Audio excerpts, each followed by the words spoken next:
ओम शांति। 16 जनवरी 2026 की स्वरीय महावाक्य। मुरली का सार। मीठे बच्चे, तुम जो भी कर्म करते हो उसका फल अवश्य मिलता है। निष्काम सेवा तो केवल एक बाप ही करते हैं। मीठे बच्चे, तुम जो भी कर्म करते हो उसका फल अवश्य मिलता है। निष्काम सेवा तो केवल एक बाप ही करते हैं। प्रश्न, यह क्लास बड़ा वंडरफुल है, कैसे? यहाँ मुख्य मेहनत कौन सी करनी होती है? उत्तर, यही एक क्लास है जिसमें छोटे बच्चे भी बैठते हैं तो बूढ़े भी बैठते हैं। यह क्लास ऐसा वंडरफुल है जो इसमें अहिल्याएं, कुब्जाएं, साधु भी आकर एक दिन यहाँ बैठेंगे। यहाँ है ही मुख्य याद की मेहनत। याद से ही आत्मा और शरीर की नेचर क्योर होती है, परंतु याद के लिए भी ज्ञान चाहिए। गीत रात के राही। ओम शांति। मीठे मीठे रूहानी बच्चों ने गीत सुना। रूहानी बाप बच्चों को इसका अर्थ भी समझाते हैं। वंडर तो यह है, गीता अथवा शास्त्र आदि बनाने वाले इनका अर्थ नहीं जानते, हर एक बात का अनर्थ ही निकालते हैं। रूहानी बाप जो ज्ञान का सागर पतित पावन है, वह बैठ इनका अर्थ बताते हैं। राजयोग भी बाप ही सिखलाते हैं।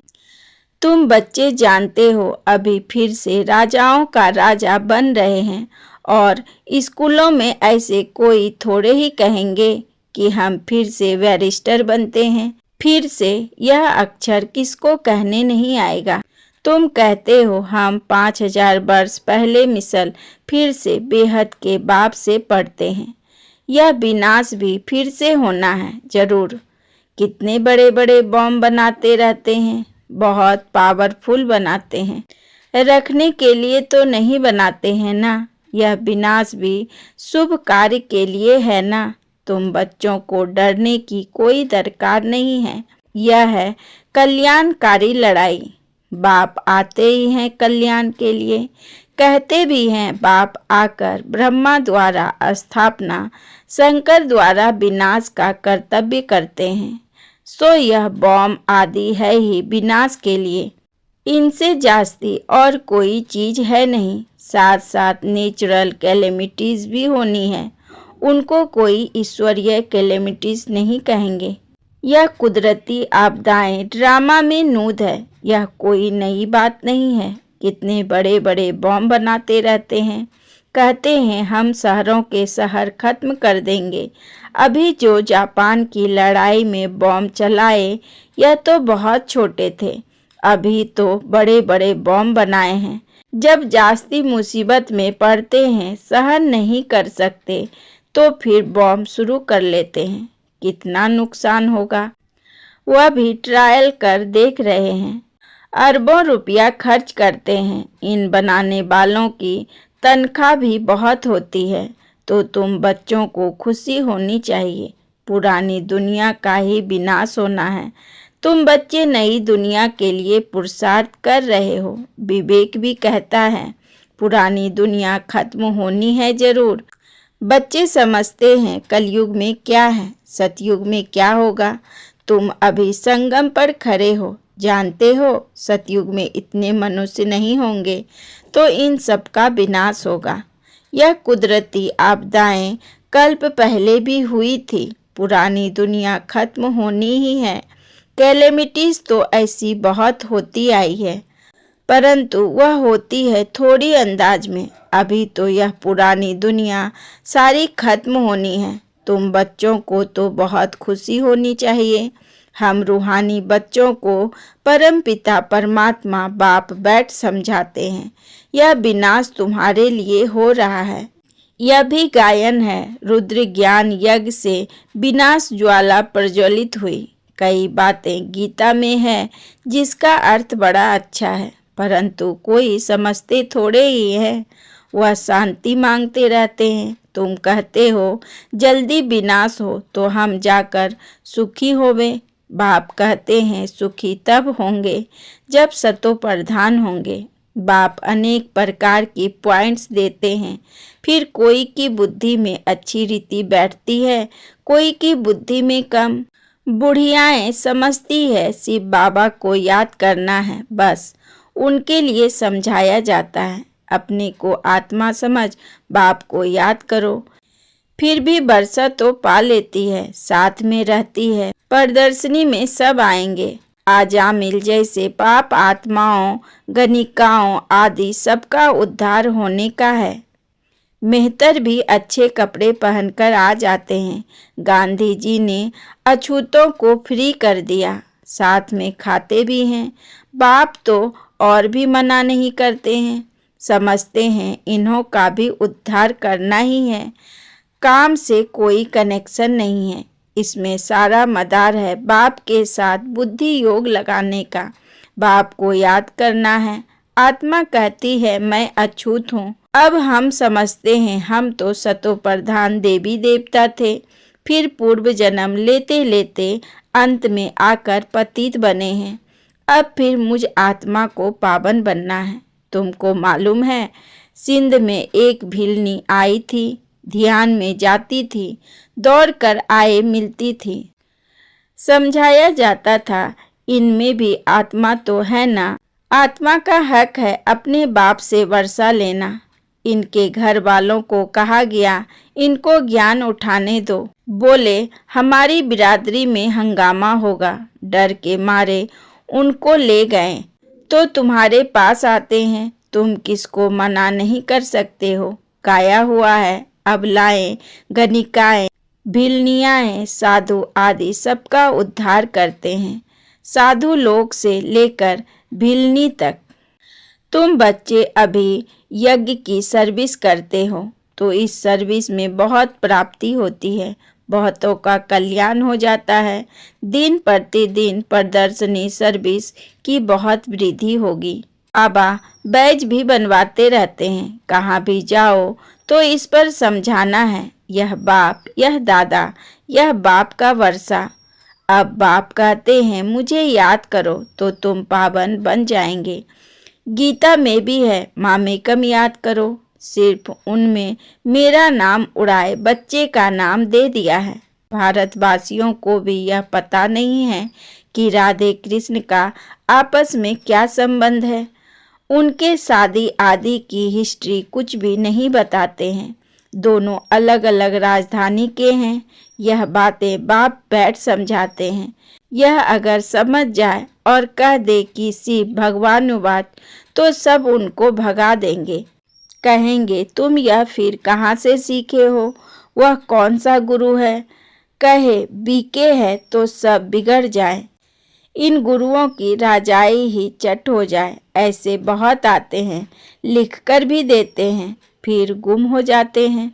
बाप बच्चों को कोई भी तकलीफ नहीं देते हैं, बहुत सहज युक्ति बताते हैं। कोई को बच्चा नहीं होता है तो भगवान को कहते हैं बच्चा दो, फिर मिलता है तो उनकी बड़ी अच्छी परवरिश करते हैं, पढ़ाते हैं। फिर जब बड़ा होगा तो कहेंगे अब अपना धंधा करो। बाप बच्चों को परवरिश कर उनको लायक बनाते हैं, तो बच्चों का सर्वेंट ठहराना। यह बाप तो बच्चों की सेवा कर साथ ले जाते हैं। वो लौकिक बाप समझेगा बच्चा बड़ा हो, अपने धंधे में लग जाए, फिर हम बूढ़े होंगे तो हमारी सेवा करेगा। यह बाप तो सेवा नहीं मांगते हैं, यह है ही निष्काम। लौकिक बाप समझते हैं जब तक जीता हूँ तब तक बच्चों का फर्ज है हमारी संभाल करना, यह कामना रखते हैं।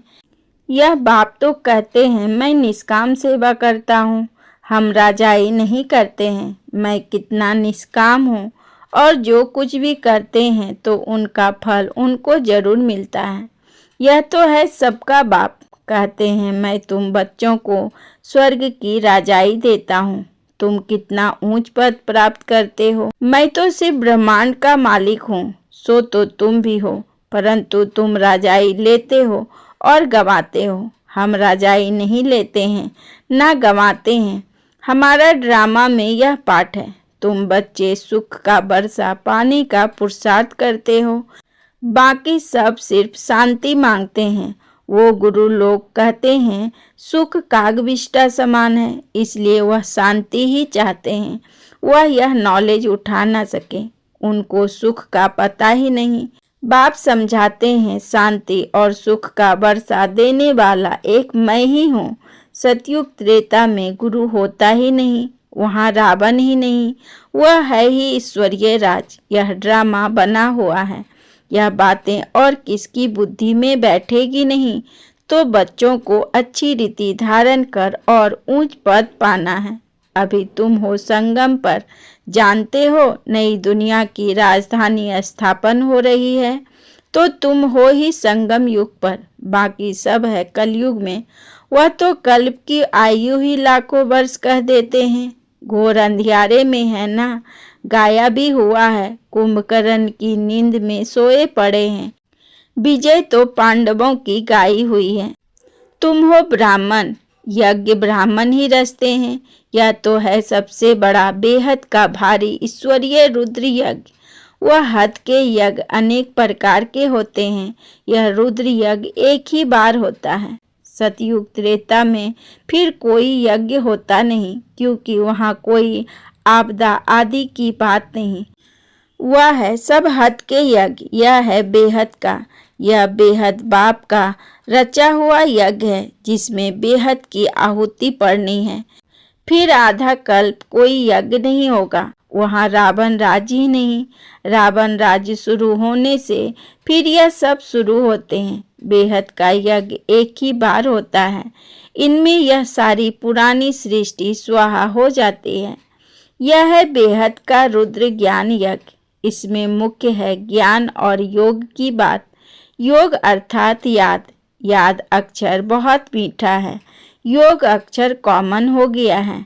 योग का अर्थ कोई नहीं समझते हैं, तुम समझा सकते हो। योग अर्थात बाप को याद करना। बाबा आप तो हमको वर्षा देते हैं बेहद का। आत्मा बात करती है, बाबा आप फिर से आए हो, हम तो आपको भूल गए थे। आपने हमको बादशाही दी थी, अब फिर आकर मिले हो। आपकी श्रीमत पर हम जरूर चलेंगे। ऐसे ऐसे अंदर में अपने साथ बातें करनी होती है।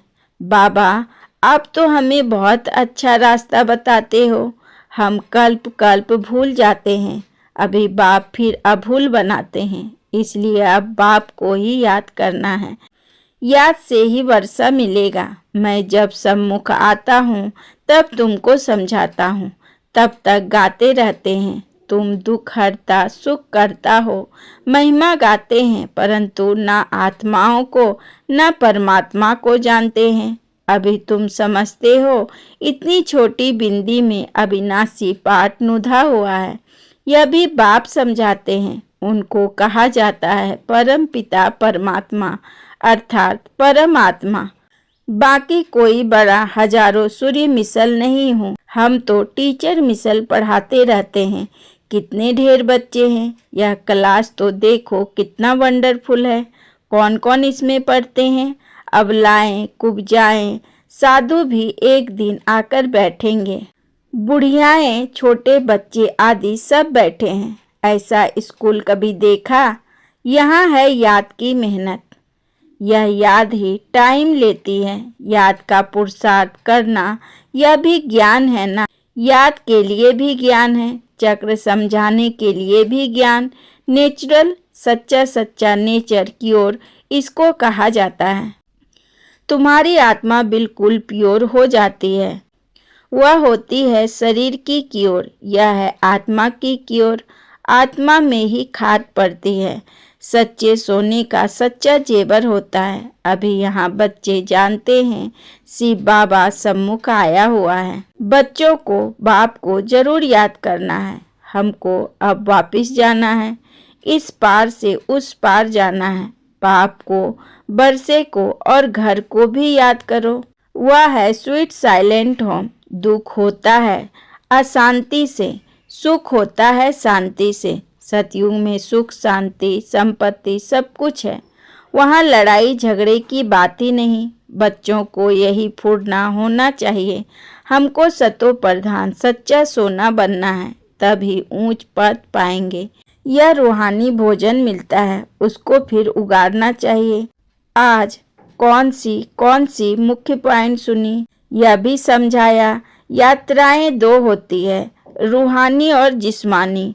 यह रूहानी यात्रा ही काम आएगी। भगवान उवाच मन मना भव। अच्छा, मीठे मीठे सिक्की लधे बच्चों प्रति माता पिता बाप दादा का याद प्यार और गुड मॉर्निंग। रूहानी बाप की रूहानी बच्चों को नमस्ते।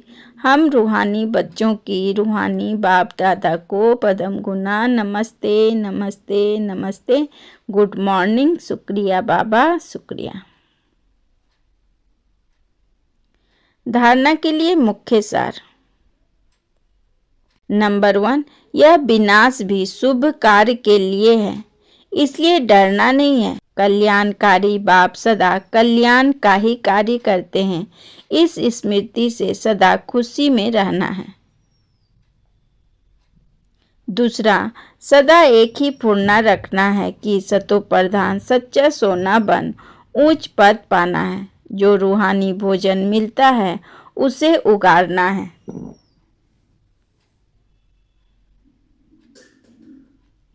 वरदान, स्वयं को जिम्मेवार समझकर हर कर्म यथार्थ विधि से करने वाले संपूर्ण सिद्धि स्वरूप भव।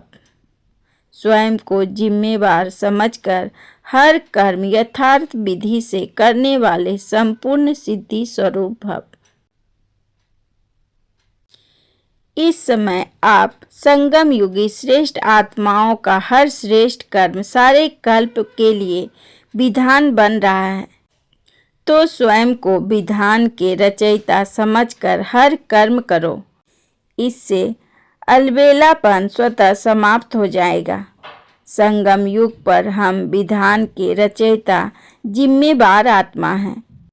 इस निश्चय से हर कर्म करो तो यथार्थ विधि से किए हुए कर्म की संपूर्ण सिद्धि अवश्य प्राप्त होगी। स्लोगन, सर्वशक्तिवान बाप साथ हो तो माया पेपर टाइगर बन जाएगी। सर्वशक्तिवान बाप साथ हो तो माया पेपर टाइगर बन जाएगी।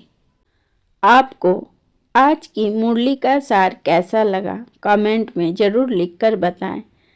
आपको आज की कौन सी पॉइंट सबसे ज़्यादा टच हुई? अगर वीडियो अच्छा लगा हो तो लाइक, शेयर और सब्सक्राइब करें। कल फिर मिलेंगे नई मुरली के साथ। ओम शांति।